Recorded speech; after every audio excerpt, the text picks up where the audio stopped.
Hey there, boys and girls. Today we're going to be talking about welded differentials, Lincoln lockers. Welded differentials are great because they cost almost nothing. Obviously it improves your traction because you get locked shafts all the time. They're very reliable because as long as the whole differential doesn't break, you're not going to have problems with your locker disengaging or engaging when you don't want it to. And you don't have to set up your gears after you do them. Pinion depth and your backlash and all that should be exactly the same. So assuming your gears are set up correctly when you start, they'll be set up correctly when you're done. Welded differentials suck because your shafts are always locked together. There's no turning this off, which means turning gets a lot more difficult. Your rear is just going to always want to push you straight forward. If you're welding the front differential, your steering gets a lot tougher. And in fact, if you're welding a front, you pretty much need to have hydro assist or hydraulic steering to be able to really move it.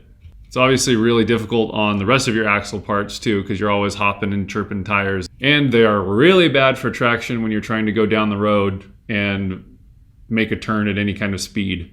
Drift cars are very commonly running welded differentials, so that should paint a pretty clear picture of what happens when you throw a welded differential on the road. So basically all I'm saying is there's a trade-off here. Know what you're getting into if you do want to do this and do it at your own risk. I obviously have a few different styles of differentials here. These are all open. This is the Dana 60 out of the Super Duty front right there. Sterling over here from the Sterling rear.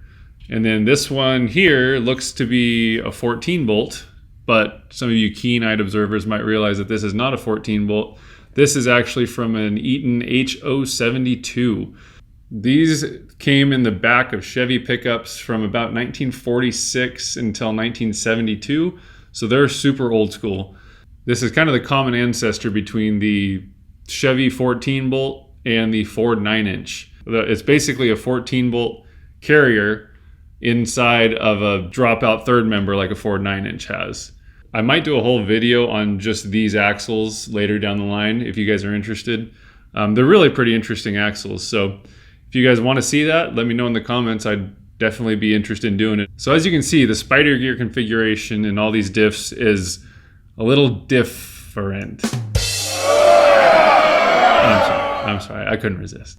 I'm going to walk you through each of these styles, give you some tips on how to weld them, as well as some pointers on what not to do so that you don't permanently damage these carriers or yourself. All right, so let's start with the most common, which is the Dana.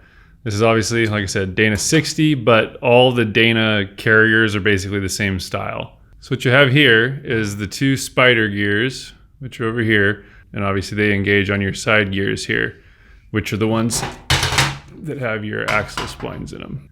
Retained by this big cross pin here. In the Dana 60, this is a 7/8 diameter cross pin. So to make this a welded diff, what you're going to want to do is obviously weld side gears, two spider gears, on all sides. And something that helps a lot to do this is just some 1/4 inch rod cut to about 3/4 of an inch or so.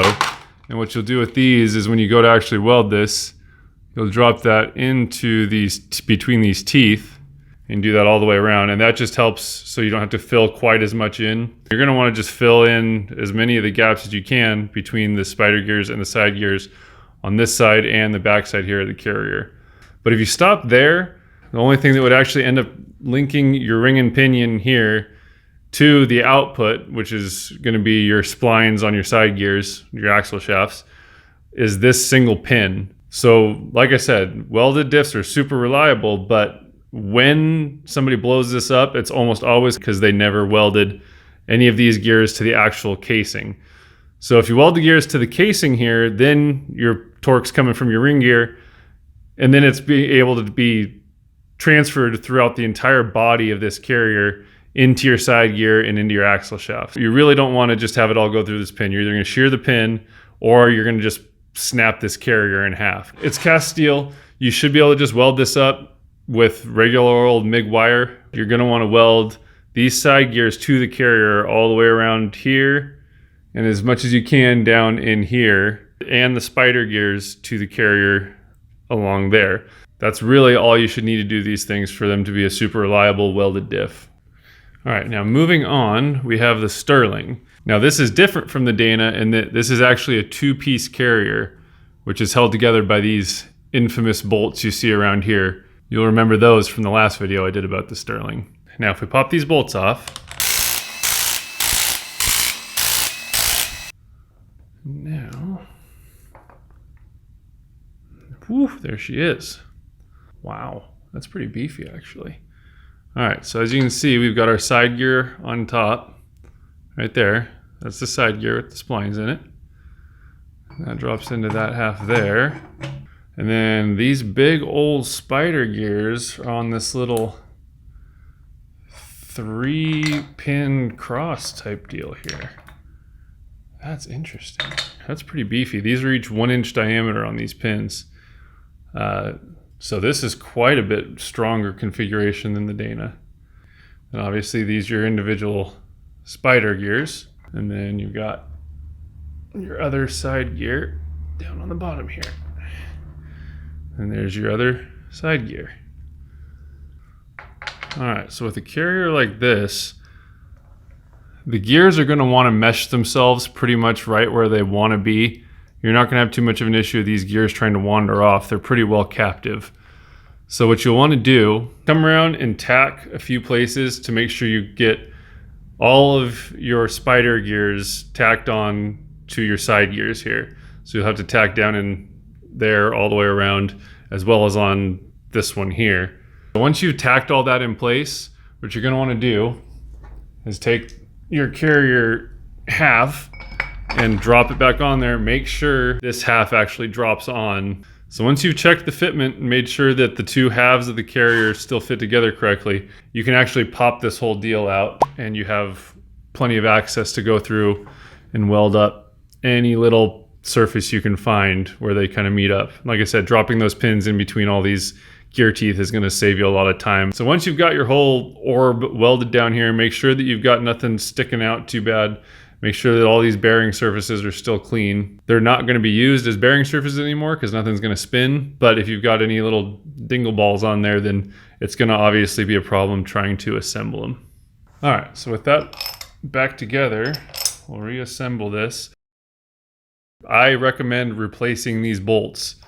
I don't recommend reusing them, but this is not actually going to be my permanent carrier. I'm going to end up replacing this with a locker. This is just something to be able to move the truck around, so I'm not too concerned about it at the moment.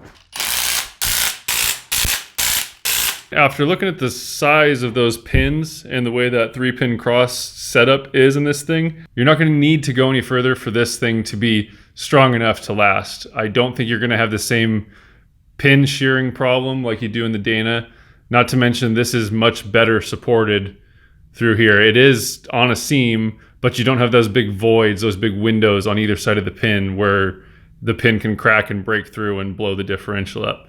If you stop here and you don't weld anything else up, you will be able to pop this differential apart and just swap in new spider gears and you'll be back to the way you were. You can put an open differential back in this thing. And once again, no resetting of the gears, nothing like that. But if you're confident in your life choices and you're just ready to go for it, you can kind of come in through these little back windows here and you can actually get to some of the gears in there.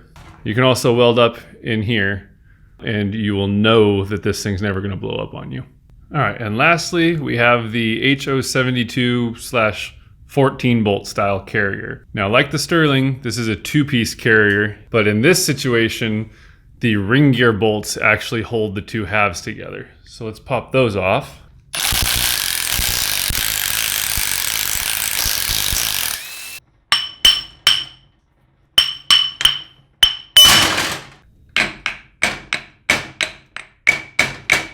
Drop it.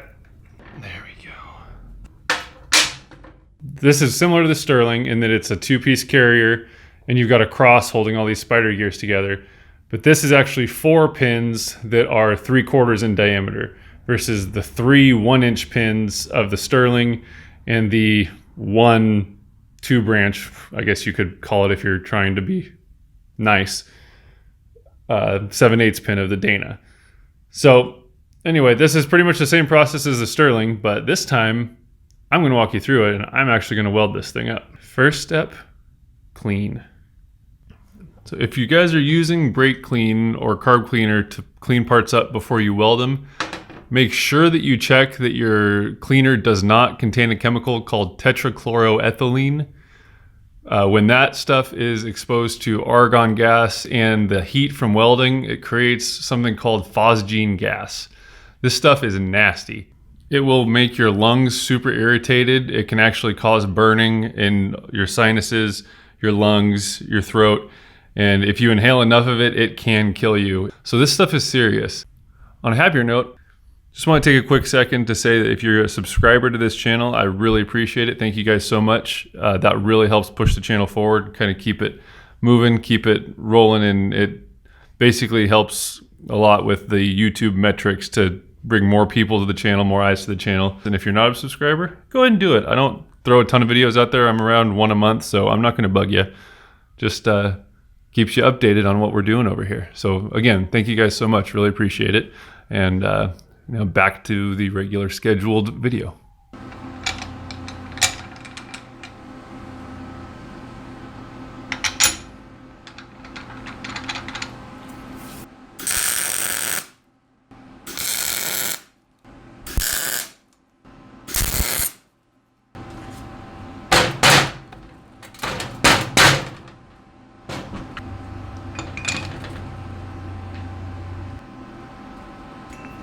Set it on this side.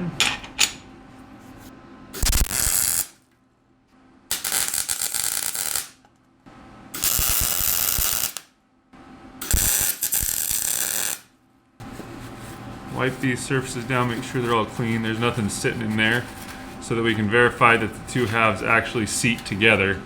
It's going to be important because you don't want to weld this whole thing up and then find out that the halves don't actually come together and you have to start all over again with new spider gears.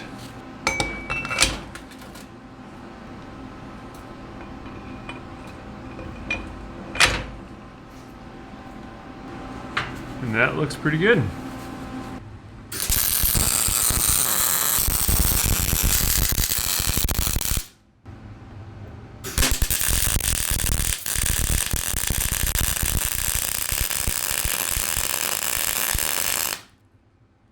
It might be kind of hard to see how I'm doing this, but when I have a situation like this, treat them like a really deep hole. So actually throw your wire as far down in there as you can and get a little puddle going, and then you can just kind of keep swirling it around and filling that hole, so you're grabbing all three of these teeth and fully filling that void with weld. It's probably a little hard to see on camera, but that's basically what I'm doing. You can see I accidentally fed wire all the way through. I'm going to want to make sure I grab that and pull it out so that it doesn't come loose inside the differential and get between gear teeth or something like that. See, that wire is coming from right there. We're holding on to that wire there. I'm going to just hit that little piece with the weld real quick, and it'll burn right through that and you'll be able to pull it out. There we go.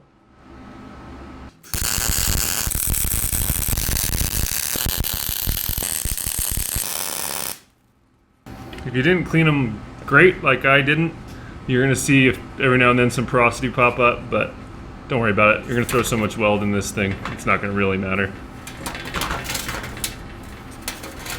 Or clean it up better, like I did not do.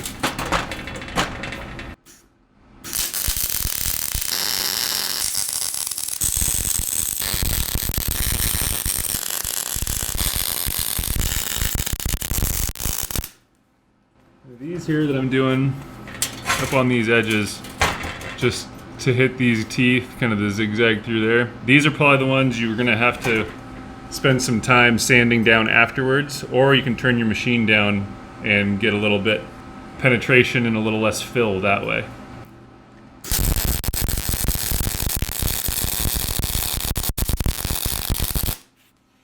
Something sort of like that. That one actually came out pretty flat. I don't think I'll need to sand that one down, but that's just by knocking my wire speed down a little bit. Whew. Goes. Well, I shouldn't just be wearing TIG gloves for this either, but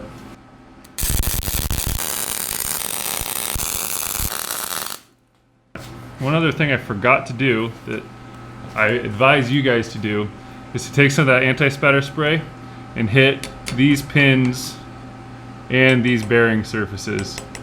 If there's the spatter on either one of these surfaces, that one, or this side over here, or that will interfere with you trying to reassemble these. That's why I do things the wrong way, so you guys can do things the right way. Okay, so we pretty much have all of the gear teeth welded up where they come close to each other. Now I'm gonna go one more step and actually fill in from this tooth to this tooth. This is where you're really gonna want these 1/4 inch rods. Grab our pliers since everything's nice and toasty. We'll actually set this right in there. There you go, so we'll set that right in there.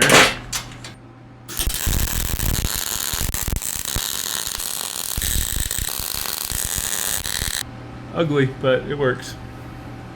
One thing to watch for when you're doing this, make sure that you're not seeing this color, the discoloration from the weld here, creep all the way into where your splines are. If this side gear here starts to turn a different color, that means you're starting to mess with the hardness of it. So just make sure the color never reaches down that far. Try and keep it around this outer ring at the most.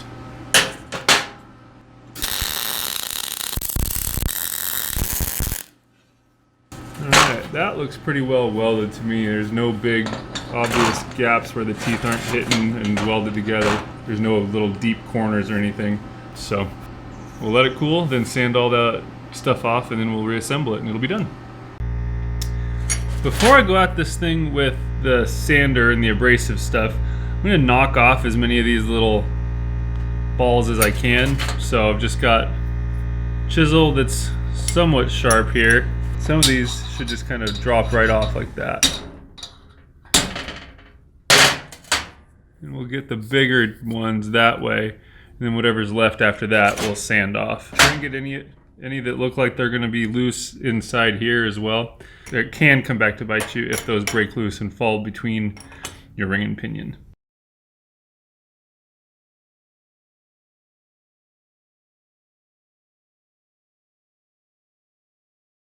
One thing you want to make sure to do is also chisel all the little slag out of your splines for your axles here. Should come off relatively easy because these were never getting directly welded at or welded into, so it should kind of just drop off pretty simple. It's never a bad idea to grab the shafts or take this to your shafts and actually drop them on there. Make sure that your shafts splines still engage in your side gears here. That way you don't get out there and find out that you missed some of these little spatters and you can't assemble your axle shafts.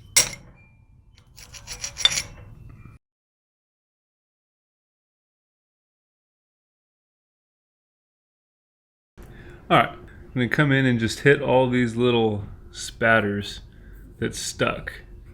I'm going to be just using a die grinder with a sanding disc. You don't really need to worry about, preserving these surfaces here. It's really just to get it to clear when you sandwich the two halves back together around it. And even these surfaces here, they're still going to slip into the carrier, but they're not actually going to be spinning inside the carrier anymore. They're going to be all held solid, so no worries about taking this out and shaving a little bit of it down.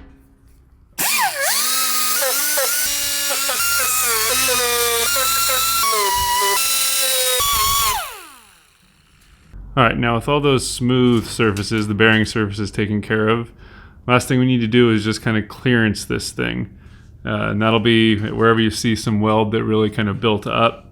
You're going to just want to come in and knock that back down for the same reason, to make sure that you can actually assemble this thing when it comes time to put the two halves together.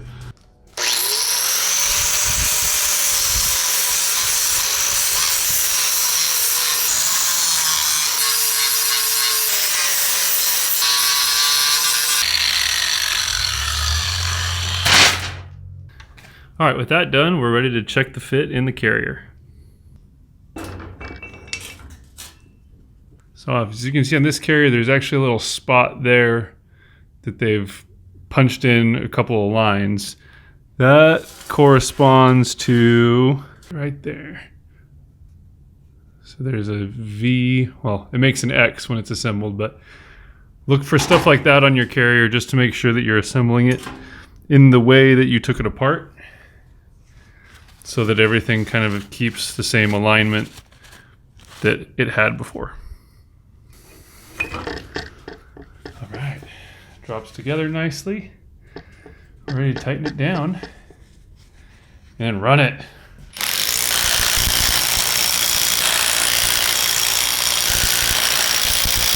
And there you go. One welded differential. That's pretty much it. This thing is ready to go back in and we can go have some fun with it. Thanks for watching. See you guys next time.